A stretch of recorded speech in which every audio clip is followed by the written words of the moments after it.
Yaponiyada bolalar yuqori sinflarga yetguncha maktabda hech qanday test yoki imtihon topshirishmaydi. Buning sababi sizni hayratda qoldiradi. Yaponlar bolalikda bolalar o'rganish kerak bo'lgan muhimroq narsalar borligiga ishonadi.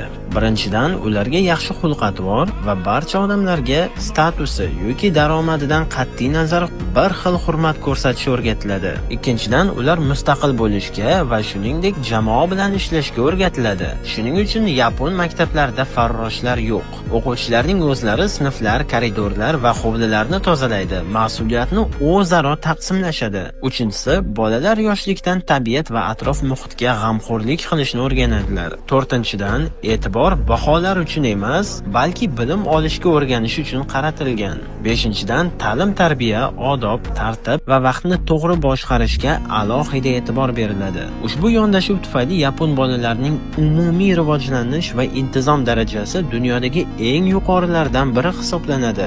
Siz bu ta'lim tizimini to'g'ri deb o'ylaysizmi? Kommentariyada fikringizni yozib qoldiring. Bizda qachon shunday bo'ladi deb o'ylaysiz? Buni ham yozib keting.